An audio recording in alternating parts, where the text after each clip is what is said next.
This is the County Fair. I'm Kert Radel of Waycross Community Media, and our special guest is the Vice President of the Hamilton County Commissioners, Denise Driehaus. Thank you for having me, Kurt. I'm glad to be here. Thank you, Commissioner. You talk about a balanced budget. Balanced budget is tough to achieve, but Hamilton County, that was achieved. Structurally balanced budget. I could not have said that a few years ago because it wasn't the case, but now we have enough resources coming in to pay people a decent wage. We've done things like a parental leave policy. We've got tuition reimbursement. And so we're able to do that amongst all the departments. And then we've many elected officials that are in charge of some of the departments as well. And so many of them have followed suit and done the same kind of thing, a competitive wage study, implemented parental leave. So we're doing really well at the county. The point being that we needed to make sure we could recruit and retain good people to work at the county because the services we provide are critically important to the community when you think about sheriff's deputies, the JFS workers that go into people's homes to make sure kids are safe. You think about 911 call takers. I mean, these are really important positions. And so it was important to us to stabilize the revenue base so that we could retain these people and make sure that we're pushing out good services to the citizens. And by having the retention, of course, what you're getting is they're gaining more and more experience, therefore they become more valuable in the services that they offer.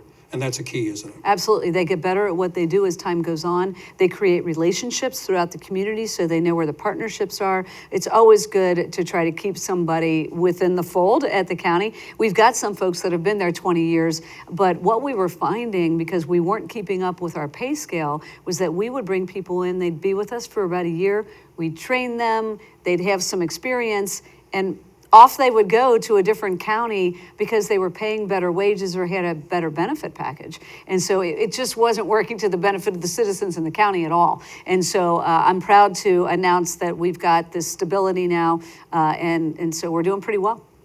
Growth, renovation is always good, but it's also painful. Let's talk about the convention center in downtown. Okay, well, Convention Center is anything but painful, I think, because we're coordinating that effort with the City of Cincinnati and 3CDC. So what we're doing is looking at the Convention Center, which is owned by the city. The lot beside it where the Millennium stood, the Millennium Hotel, that's owned by the county. The port is involved in the parcel to the south. We had a private owner over, so it was all over the place. And in the past, we haven't looked at something and said, oh, we should do this together. We should operate as a district so that it really doesn't matter who owns what, but rather we're going to operate together to make sure that that district thrives. And so we're working with the City of Cincinnati to renovate the convention center. I don't know if you've been there lately. It's rather old and tired, and the technology is not great in that facility. And so we're doing a renovation. It's a $200 million renovation coming from the hotel motel tax. This is not general fund money. We're doing it in conjunction with the city, so we're in together. We've gotten some state money also to help with this. So the idea is to renovate the facility to attract more conventions, bigger, better, more quality conventions, and then eventually set ourselves up so that we can expand the exhibit space, whether that's to the west or the east or the north, I don't know, but we need to do first things first and kind of get our house in order. And so that's what we're doing with the renovations. And then the lot to the east where the Millennium stood is this big green space, which will allow us to program convention center activities over onto that space, whether it's session time or after hours, cocktail hours, or whatever it is. When a convention is in and they want to use that, they can do it. It's kind of the trend, the upcoming trend for conventions. And when it's not being used for that, the public can use it to recreate or whatever. And then the last piece is the new Convention Center Hotel, which will go on the property to the south that will be privately developed. There's obviously incentives from government. A lot of it's coming in from the state, actually. But that'll be a top-notch hotel. It'll have 800 keys, 800 rooms. And so it will serve as the headquarter hotel. So it's a really exciting project. It's a lot of investment coming from the hotel motel tax, but it will bolster that industry and then create a lot of activity in that area. And you said a key thing is the fact is that business was lost. Yeah. Because either A, it was aging, or secondly, it just wasn't big enough to accommodate the needs of these bigger conventions. And especially with a headquarter hotel, not people weren't willing to stay there. I don't know how else to say it. And so this new hotel will accommodate that need because a lot of times these conventioneers, when they see that the folks that come for the convention have to stay here and here and here and here because we can't accommodate them all in one place, that's a real detractor for the city of Cincinnati. And so with that hotel going up, that will really help out. And the facility, I mean, I know you know this, it's aging and old, and we're not using that space well. And there's a lot of just open space that's not doing anything. And so we're going to reprogram all of that. We're going to have a lot of natural light coming into all of the areas. So I'm super excited about it. And when you look at the overall downtown Cincinnati, what it was 10 years ago to what it is today, it's a completely different ballgame, isn't it?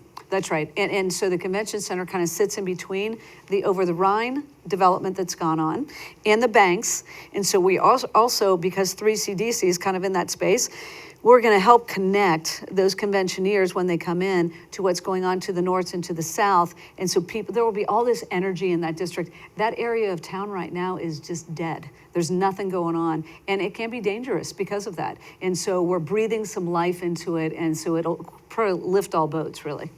There's a program that you're involved with, the Hamilton County Addiction Response Coalition. You're the chair. What's that about? I just came from the meeting of the steering committee, actually, so I'm way up to speed on this one. So the Addiction Response Coalition was started at the commission before I got there. Greg Hartman started it. When I got elected, I inherited this, so I am now the chair. But it's this great organization set under different pillars: prevention, treatment, law enforcement, public health.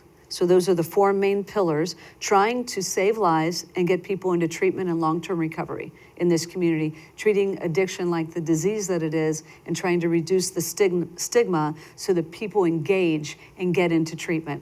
We've also added in the business community, the faith community, and the hospitals and the recovery piece, which is the peer piece, because we were missing a little bit. Our engagement wasn't as robust as it needed to be. The business community wanted to be helpful, and so we've started programs in all of these sectors. But the beauty of the coalition is that we all connect. So when we sit in a room together, somebody will say, "Oh, we've got this issue, and we're not sure how to." And it's like somebody else will say, "Oh, wait a minute, I've done that, or I've got a resource there. I know a grant opportunity," and so we're all connecting all the time. And so that's the steering committee.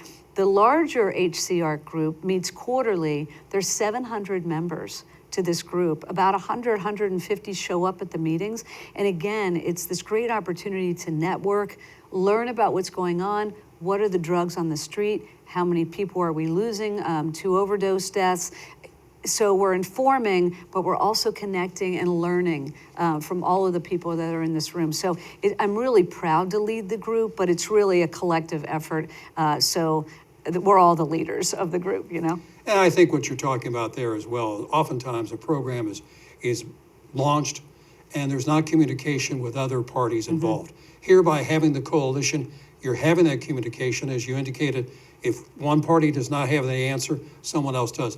That's a major plus you have there. That's right. And we're also, you know, we're problem solving. And so it used to be when there was an overdose and the first responders would go out, that person would get a transport to the hospitals.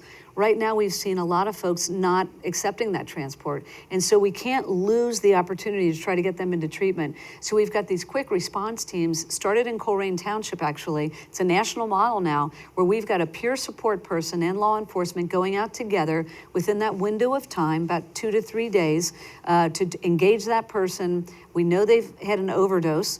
We know they've had a near-death experience. And so maybe now is the time to try to get them into treatment. And so we go out and engage. It doesn't always work the first time out, but we just keep on going until we're successful in getting them to go into appropriate treatment. Could be outpatient, could be residential. We don't make those judgment calls. We let the professionals do that. But the quick response team has really had an impact on the community when it comes to getting to the people that are most in need. And as I said, it's become a national model. So it's really, again, a point of pride for the coalition.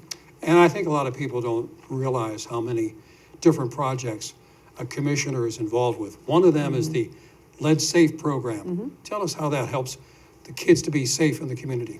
So this money came from the state, and we're extremely grateful. It was over $5 million that came from the state to the county, and they said this is for lead abatement in homes. to try to help kids, because we know that when kids ingest lead, then their ability to learn is diminished. And so we've partnered with some community agencies because, we as a county are delegating these dollars, but we have all these partners throughout the county that are on the ground doing the work. So LISC is one of our partners, Working in Neighborhoods is one of our partners, and Habitat for Humanity is one of our partners. And so they are literally going into these homes, making sure that they are lead-free. Homes of a certain age are much more prone to have lead in them than others. And so you have to qualify for the funding, but we're hoping to help about 200 families in Hamilton County free their homes from lead so their kids can grow up in a safe environment.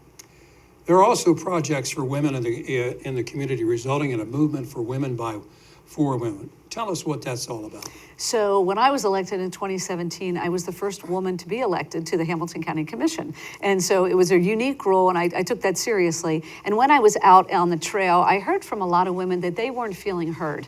They didn't have a seat at the table. And so I felt like the weight of the world, right? And so I established the Commission on Women and Girls for Hamilton County. Again, it's been replicated in other places. So it's 20 women and 10 girls, and they are there to gain some leadership opportunities, but also really to guide policy for the county related especially to women and girls. Come to find out, the most critical piece of this work is the girls. Because how often do you talk to teenage girls about what they think and about what would help them thrive? So we've worked on things like domestic violence.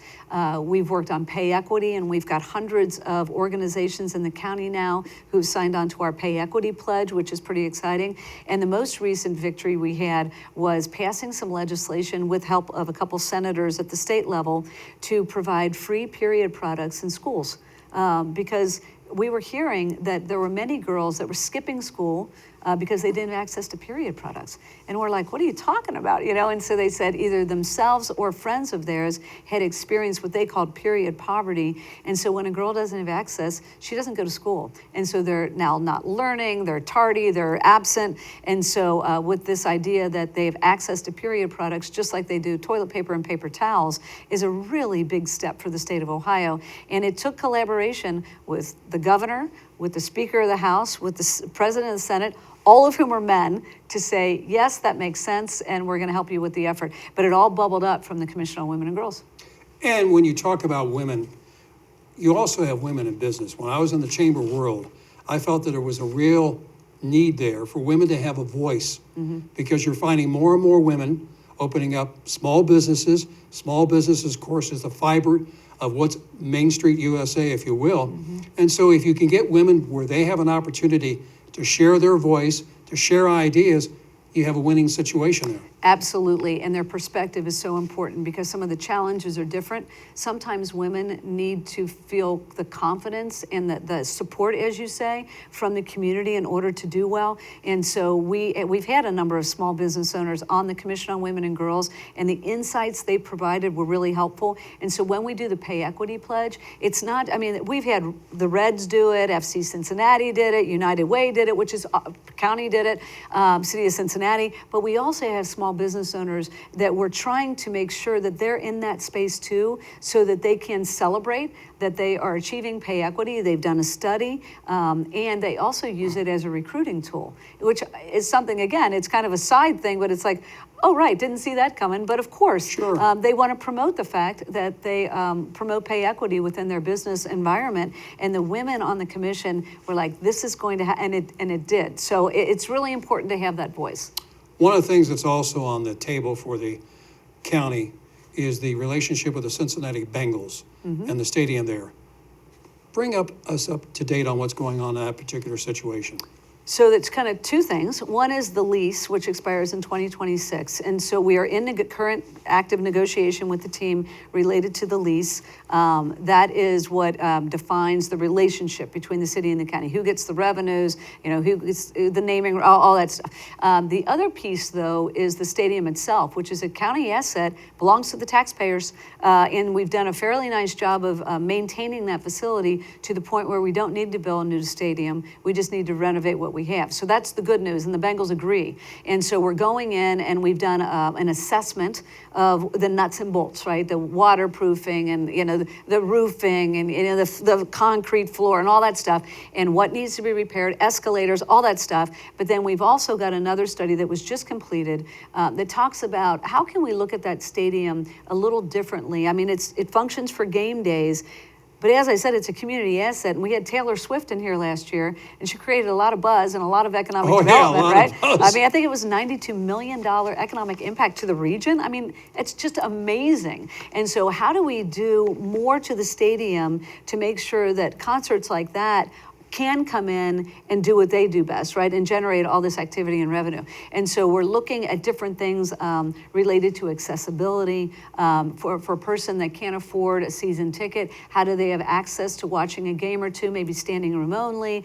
So we're talking about all ingress, egress, connecting the all kinds of different things. But it's really important that we talk about all of that together because we're funding it together. And in the past, as you may know, the taxpayers bore like 94% of the cost for that stadium. That is not how the financial stack is going to work this time. And so we are looking to the team and the NFL and the state of Ohio and the county taxpayer, because we have that sales tax revenue source, but we expect it to be a financial stack amongst partners, and the Bengals have already committed to, it's about half of the cost of the projects we're doing right now, and they're substantial. It's like $80 million worth of projects, and so we're splitting the cost with the Bengals. That's never happened before, and so that tone and that posture, I think, will be helpful as we go into the negotiations related to the lease, and so I feel like we've got a better relationship than ever with the Bengals, and so we'll see how we do. I'm always optimistic until I shouldn't be, and we're also going to approach the state because this drives the economy of the state too, both in Cleveland and in Cincinnati, and so we expect to go with the folks in Cleveland and say, hey, how can the state participate in this? Again, to kind of lift the load off the local taxpayers who have been paying the brunt of it for quite a few years. Now, you made a commitment to visit 49 jurisdictions. Mm-hmm. How's that going? It's going great. So I call it my 49 and 49. So I was very naive when I was first elected. So in 2017, I pronounced that I would visit all 49 jurisdictions in the county in 49 days. I did not. I mean, there was no way I was going to get that done. So I did get it done within a few months' time, and it was super interesting because when you walk into, a Gulf Manor, I was in Loveland last night. I'm going to St. Bernard next week. So we're all over the place, and they're very different from one another. And so what's going on in Indian Hill is not the same thing that's going on in Silverton. And Green Township's got a whole nother set of things. And I was in Crosby Township recently, and they've got a whole nother set of things. So it's really interesting to listen to what's going on in these communities. But the other thing that happened was I learned from them what partnership might look like. So I have this menu of opportunity that I bring with me, and it has all the partnerships opportunities with the county. So it could be buying salt together or maintaining fire hydrants, but it also could be a community revitalization grant for $200,000 to work on a catalytic project that the community, defines, and helping them create that kind of energy in their business district. And so many of the communities have taken advantage of that. It's been in place for about 3 years now. We have a small events grant that was initiated by Commissioner Dumas. People are taking advantage of that. And so it's been really fun to have done that, but now I'm doing it again.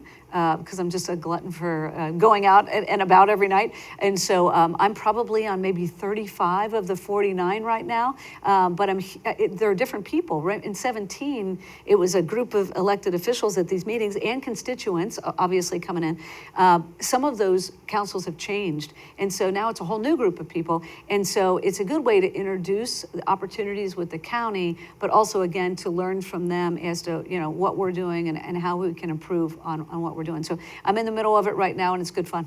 Well, one of the places you visited, Colerain Township, they've been able to take advantage of a number of programs over close to $500,000. That's been a good partnership. It's been a great partnership. Coleraine is a good example of a community, and not every community has the capacity to access these dollars because it's competitive.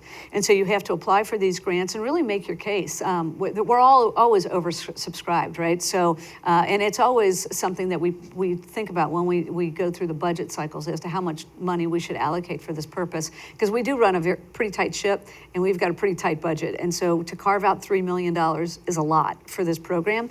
I think we should keep doing it, by the way, but it is a lot, and we have to be serious about that. But Coleraine has done a nice job of drawing down those dollars, providing competitive grants, and so it's economic development.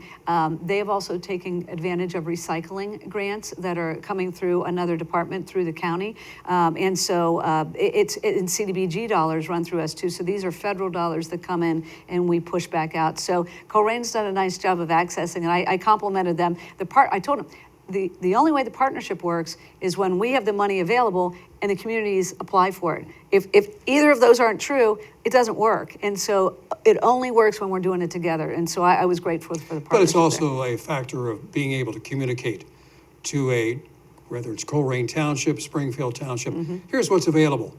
This is what the county can do. You need to come to us and ask for those dollars. Right, and it's creating those relationships, and that's what the 49 and 49 does, right? Because when I go, I'm speaking to them, but they ask questions, and we create this relationship and a rapport, and my information is on the back of the menu. I said, hey man, reach out anytime, and when and with the menu too, I've listed out the contact information for all the county people that are under these different departments, so it's no mystery. If you need something, open it up, call that person, and away you go. So the relationships, though, are really important so that they understand we want to be partners. We want to create that relationship. We want them to utilize these dollars. And so going out and talking to them face to face is certainly helpful. And one of the questions that you received was, what's the update on the firearms training facility, gun range? Yeah. So it's the regional safety complex. It's where the sheriff does their gun range training right now. And so we're moving a facility. It's since a police department facility. It's in Evendale. It's next to Woodlawn, Lincoln Heights, and Evendale. And so we're moving it from that location up with the sheriff. That facility is in a much more open area, a lot of farmland around it. There's not a lot of housing, so it's a much better location. But the other thing to know is that the technology has changed when it comes to gun ranges, and so we've got acoustic tiles over the shooting facility. It's going to be very green. We're building in so the law enforcement will be shooting into a bank of land, and so we've got a capture there so that the metal won't pollute the land, but rather we'll capture it and draw it out and then remove it. So it's way, way better than what we have either up there in Coleraine right now or where the CPD is operating. And so it's this great collaboration. That one, I talk about partnership, that one took every bit of partnership from the federal government and the state government. Cindy Abrams and Bill Blessing helped a lot secure some state funding. The county was in with a significant amount of money through ARPA. The city of Cincinnati came in with some money. And so this one took every bit of that to complete phase one of this project. And so, but in the end, we're gonna have this collective for law enforcement, and they can collaborate with one another in a way that they don't do now, because the building will house all of the law enforcement, and so there will be a lot of interaction, and then the ranges will also provide for that. So it's a great opportunity. The other thing is, and I was asked this by the folks in Coleraine, and they should be asking me, hey, what's in it for Coleraine, other than an increased law enforcement presence, which was something they were interested in. But we are running a new water line out to this facility. It is right across the street from a park on that same road. And so we are trying to figure out how we provide access from that water line over to the park. Regardless, we're going to get a heck of a lot closer than we are right now to providing water there, but we are trying to solve for that. And so more to come on that. I'm not sure we can get there, but we're trying. And so that will be a big benefit to Coleraine Township. And part of your tour, if I will, you visited Forest Park and talk to the council. Yep, was good fun. Completely different issues in Forest Park, a lot of development opportunities up there. And so I encourage them to look at the revitalization grant. They've got a new library coming in up there. And so just a completely different atmosphere there. Forest Park is the second largest city in Hamilton County. And so there's a large population there. It's very diverse. And so they are trying to understand their role in economic development and how they can promote both residential and commercial development up there. And so the Port Authority is involved. And so we're trying to just kind of help them think through that and then again, serve as a partner. And finally, if you were to give a report card on what's happening in Hamilton County, how would you grade the success of Hamilton County in terms of economic growth? That is such a loaded question. Yes, it is. I give us an A. I don't A plus perhaps. No, there's always room to do better. Yes. Always room to do better. And so I think some of the larger projects. Let me describe one to you. So when we come in and do economic development, I like to talk about FC Cincinnati. So they built their own stadium, unlike the stadiums on the riverfront, which were built by the taxpayers through that sales tax. FC's came in and said, we're going to build our own stadium, and we said, oh, good, that's great. And they said, but we do need some help to provide for the infrastructure around that stadium. So the city came in and talked about roads and sidewalks and greenscaping. We came in and talked about parking because we do have a lot of parking lots down at the banks, and so we know this space.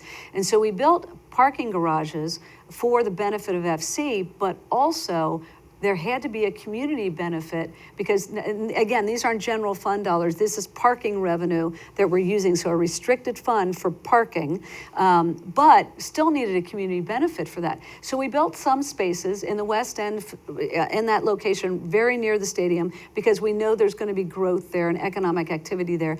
But we built the rest of the spots over at Findlay Market. Because Findlay Market, I don't know if you've been down there lately, but you can drive around, for an hour looking for a parking spot, and then eventually some people just say, forget about it, and they go home, they leave. And so they were clamoring for more parking down there, and there's residential and commercial growth there as well. And so we were obligated to 1,000 spots, so 800 are over on the West End site.